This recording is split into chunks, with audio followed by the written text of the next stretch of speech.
Get ready for a whirlwind tour of the worst coaching disasters in American football history. We're talking shocking play calling, baffling personnel moves, and locker room mutinies you won't believe. Welcome to Every Worst Football Manager explained in 20 minutes.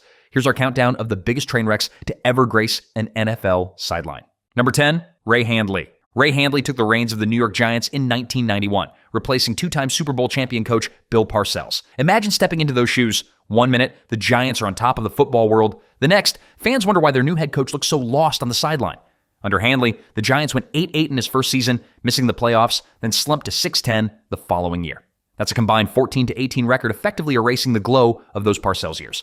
His run was plagued by questionable decisions, like his famously inconsistent approach to the Giants' quarterback situation. He waffled between Phil Simms and Jeff Hostetler, creating locker room tension that spilled into the press. Despite having a veteran team that only a year earlier had won the Super Bowl, Handley struggled to harness their talent or maintain the disciplined culture Parcells had enforced. Handley's press conferences often left fans scratching their heads. He was known for vague explanations and an almost stubborn refusal to adapt. One of the biggest criticisms was his inability to rally his squad in critical moments. The Giants' tough defense seemed to soften, and their offense often failed to find any consistent spark. By the end of the 1992 season, with a cumulative losing record, Handley was let go. Giants fans to this day talk about the post-Parcells slump as if it was some bleak fairy tale. In reality, it was the final scoreboard that did the talking. The Giants' consistent brand of excellence vanished into mediocrity almost overnight. Sure, following a legend is never easy, but Ray Handley's short tenure is a cautionary tale of how a franchise brimming with recent success can nosedive under the wrong leadership. Handley quickly faded from the coaching scene, and Giants loyalists still shake their heads whenever his name comes up. Living proof that not everyone is cut out to stand in a legend's place. Number 9, Rich Kotite. Rich Kotite's coaching record with the Philadelphia Eagles, 1991 to 1994, was actually respectable for a time, but once he took over the New York Jets, 1995 to 1996, it became a masterclass in how not to coach an NFL team. Kotite's combined record with the Jets stands at a jaw-dropping 4-28. If you thought 8-8 was bad, try a 1-15 season in 1996, which unsurprisingly remains tied for the worst in franchise history. During his Jets tenure, chaos seemed to spill out at every turn. Quarterback controversy swirled, with Kotite unable to settle on Neil O'Donnell or Frank Reich. Injuries played a role, but so did Kotite's perplexing game plans. His offense was stuck in the mud, ranking near the bottom of the league, and his defense, riddled by injuries and questionable defensive schemes, ended up near rock bottom as well. Kotite's press conference style was as uninspiring as the team's on-field performance. He'd shrug off losses in a monotone voice, leaving fans feeling even more hopeless. By the time 1996 wrapped up, there was little doubt Kotite's days were numbered.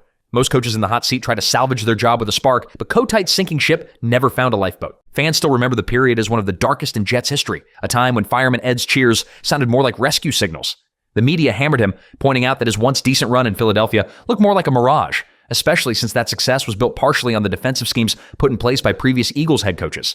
In the end, Kotite resigned, and the Jets scrambled to reboot the franchise. It's no coincidence that Bill Parcells arrived the following year, quickly restoring some dignity to the organization. For Kotite, his 2-year stint with the Jets sealed his fate as one of the NFL's great cautionary tales. If you lose the locker room and the fans, the record books will remind everyone exactly how it all went down. Before we move on to the next one in the list, I'd like to ask you a small favor. If you're enjoying this content so far, please take a second to like this video and subscribe to the channel. Over 98% of you watch these videos without subscribing. Imagine what we could accomplish if everyone subscribed. It costs you nothing, but it makes a huge difference to us.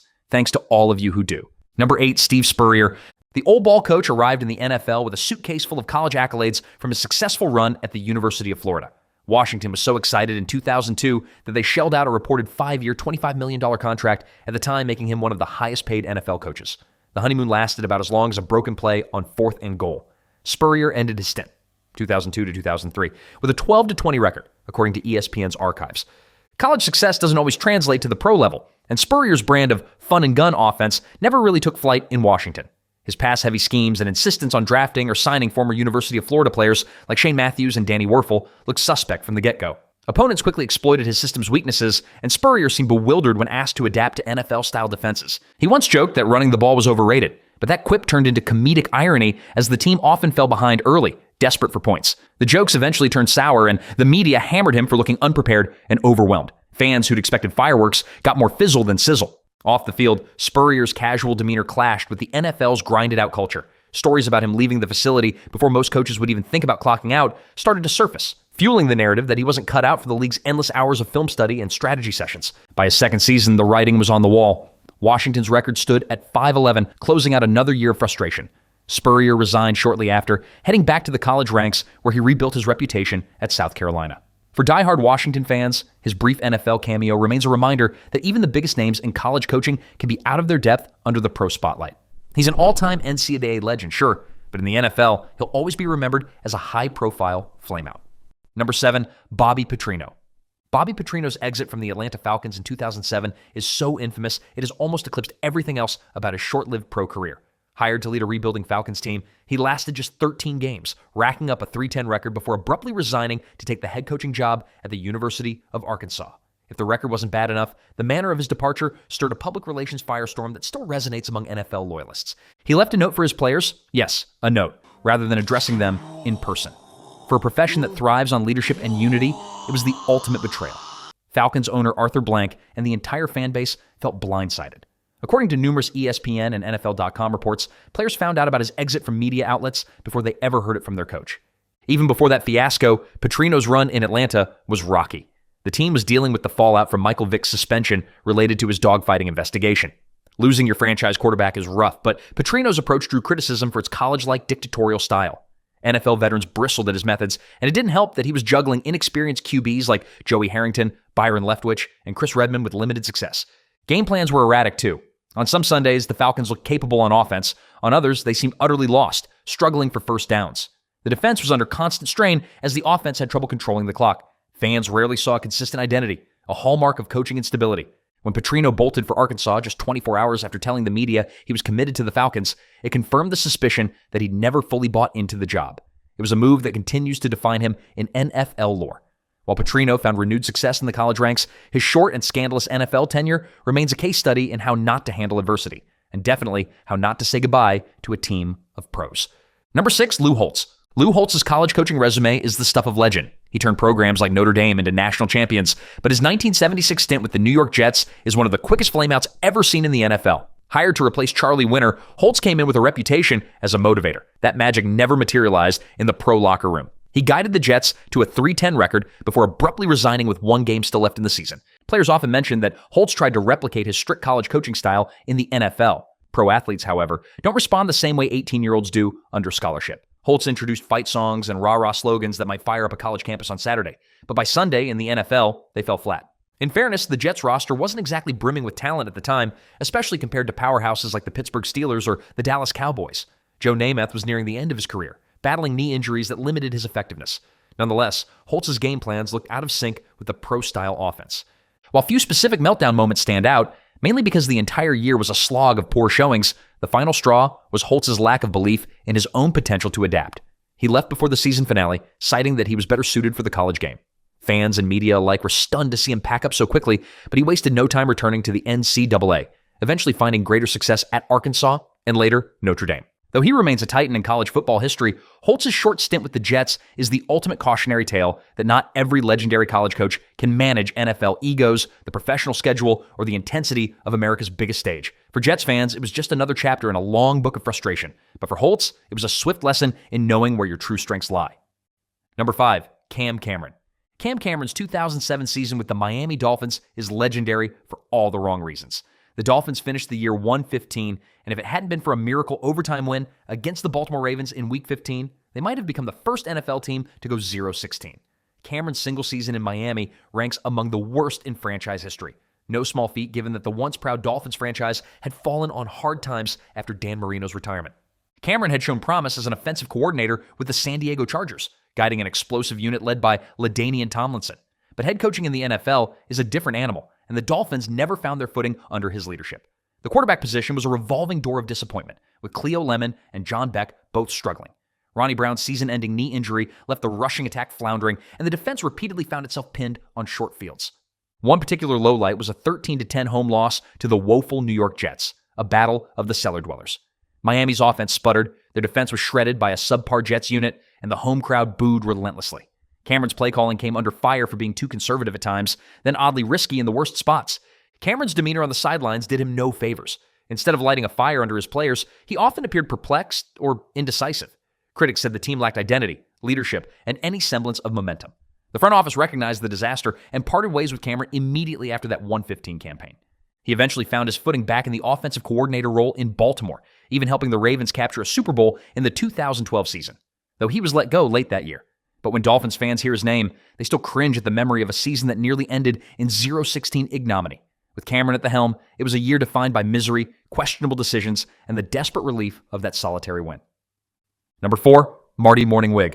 Marty Mornhinweg's head coaching tenure with the Detroit Lions, 2001 to 2002, epitomizes frustration. Over 2 seasons, his record was an abysmal 527. Lions fans, who'd previously endured other rough stretches, found themselves longing for a little 8-8 mediocrity after seeing Mornhinweg's squads consistently fall apart on game day. Before Detroit, Mornhinweg was an up-and-coming offensive mind, serving as the San Francisco 49ers offensive coordinator under Steve Mariucci. He was known as a bright strategist, but that brilliance never translated into consistent success with the Lions. Detroit's roster had holes, especially at quarterback, where Charlie Batch and then rookie Joey Harrington struggled behind a shaky offensive line. The defense also ranked near the bottom, giving up points in bunches, making it nearly impossible to keep games competitive.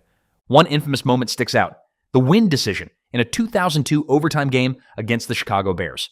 Mornhinweg won the coin toss, but chose to kick off so the Lions could have the wind at their backs. The Bears took the ball, marched down the field, kicked the winning field goal, and left the Lions looking baffled. Critics pounced, claiming it was the perfect example of Mornhinweg's puzzling judgment under pressure. His press conferences offered little reassurance. Mornhinweg would frequently say, "We're close," but the scoreboard told a different story each Sunday. Fans in Detroit are passionate, and they quickly grew tired of empty reassurances and questionable in-game decisions. By the end of 2002, the Lions decided to move on and brought in Steve Mariucci, ironically Mornhinweg's old boss. Marty landed on his feet as an offensive coordinator for the Eagles, among other roles, and found some success in that capacity. But his 2-year head coaching stint remains a hallmark of the Lions' 2000s-era woes. To this day, whenever an NFL coach makes a bizarre coin toss choice or an odd strategic call, Mornhinweg's name inevitably surfaces as a punchline. Number 3, Urban Meyer. Urban Meyer arrived in Jacksonville in 2021 as a college football titan. He had national championships under his belt from stints at Florida and Ohio State, and Jaguars fans hoped he'd bring that winning pedigree to a franchise hungry for success. Instead, his NFL adventure ended in scandal, confusion, and a 2-11 record before owner Shad Khan pulled the plug. From the very start, whispers emerged of locker room tension. Meyer allegedly brought an authoritarian style reminiscent of college football, but professional athletes simply weren't buying it. Then came a series of off-field controversies. One of the biggest headlines surfaced when Meyer stayed behind in Ohio after a road game and was filmed in a bar behaving in a way that set off alarm bells across the league. On the field, the Jaguars looked disorganized, even though they had just drafted Trevor Lawrence first overall. Lawrence, widely regarded as a generational QB prospect, struggled in Meyer's system, throwing more interceptions than touchdowns through much of the season. A highlight of dysfunction was a blowout loss to the Los Angeles Rams, where Jacksonville barely looked competitive. Rumors of in-house arguments circulated, including allegations that Meyer belittled assistant coaches by questioning their resumes and track records. ESPN ran stories suggesting several players complained about his treatment. Kicker Josh Lambo even claimed Meyer kicked him during warm-ups, which Meyer denied, but which further tarnished his already shaky reputation. Even more damning was how the team's performance kept deteriorating. The offense was near the bottom of every statistical category, and morale appeared to plummet by the week. Shad Khan decided enough was enough, firing Meyer just 13 games into his first season. Fans and analysts alike labeled Meyer's NFL experiment a fiasco from start to finish. He quickly became the cautionary tale for every hotshot college coach. No matter how successful you are on campus, the NFL is a different beast entirely. Meyer's meltdown ranks among the all-time worst, with drama that overshadowed any semblance of progress on the gridiron. Number 2, Rod Marinelli. Rod Marinelli's tenure with the Detroit Lions from 2006 to 2008 is forever etched in NFL infamy thanks to the 2008 season, when the Lions became the first team to go 0-16. His overall head coaching record in Detroit was 10-38, but it's that winless campaign that truly cements his spot in the pantheon of futility. Marinelli came in with a strong defensive pedigree, having coached Tampa Bay's fearsome D-line under Tony Dungy and later John Gruden. The hope was he'd bring discipline and an unrelenting pass rush to Detroit. Instead, the Lions regularly found themselves on the losing end of blowout after blowout. Quarterbacks feasted on Detroit's secondary, and the offense, led by a rotation of John Kitna, Dan Orlovsky, and Drew Stanton, never gained traction. One of the most symbolic low points was Dan Orlovsky's infamous safety against the Minnesota Vikings, where he accidentally ran out of the back of the end zone because he lost track of where he was. It exemplified the season: fundamental mistakes at the worst possible times. Marinelli, for his part, often preached about staying the course, referencing his beloved pad level, a phrase that became more parody than mantra by midseason. Toward the end of that dreadful 2008 schedule, fans showed up to Ford Field wearing paper bags over their heads. It was reminiscent of the 1980s New Orleans Saints Aints. Despite his best efforts to maintain discipline and a positive locker room, Marinelli's Lions just couldn't muster even a single win. After the 0-16 debacle, the Lions promptly fired Marinelli, who then returned to coordinating defenses, where he found moderate success with teams like the Chicago Bears and Dallas Cowboys. In a testament to the NFL's "what have you done for me lately" culture, that single season overshadowed everything else he might have accomplished. Today, whenever a team flirts with a historically awful record, the 2008 Lions and Rod Marinelli's name surface as the gold standard for total futility. Number 1, Hugh Jackson. Hugh Jackson's run with the Cleveland Browns, 2016 to 2018, is a statistical nightmare. He posted a 336-1 record, including a 115 showing in 2016, followed by an 0-16 shutout in 2017. Yes, that adds up to 131 over 2 seasons, a level of futility that remains almost impossible to comprehend. For a fan base that has endured more heartbreak than an old country song, Jackson's tenure ranks among the bleakest chapters. Coming off a decent stint as the Cincinnati Bengals offensive coordinator, Jackson arrived in Cleveland with hype about reviving a dormant franchise. Early on, he seemed personable and energetic, even cracking jokes about how the Browns were better than people thought. But when the losses started piling up, the optimism quickly faded. Those 2016 Browns struggled on both sides of the ball. Quarterback woes were the norm. Robert Griffin III, Cody Kessler, and Josh McCown all took turns under center, none finding consistent rhythm. The defense, anchored by a young and raw core, gave up big plays and often looked outclassed by opposing offenses. Jackson pledged better results in 2017, only to see the team slip into the record books with a second 0-16 finish in NFL history. Jackson's in-game decisions often baffled fans. There were questionable fourth down calls, strange play-calling sequences, and clock management blunders. The locker room atmosphere reportedly grew tense, particularly when the front office brought in new general manager John Dorsey. Rumblings of communication breakdowns and power struggles swirled, with Jackson publicly disagreeing with certain moves. The second half of 2018 started with Jackson's firing after yet another slow start. Ironically, the Browns began improving soon after under interim coach Greg Williams and offensive coordinator Freddie Kitchens, fueling the narrative that Jackson had been part of the problem all along. While Jackson has defended his time in Cleveland, pointing to a young roster and insufficient personnel, the cold, hard truth is that 336-1 is historically awful. For lifelong Browns supporters, it was yet another heartbreak. For NFL watchers, it was a grim reminder that turnarounds are never guaranteed, especially when a coach can't find a way to eke out even a handful of wins over multiple seasons.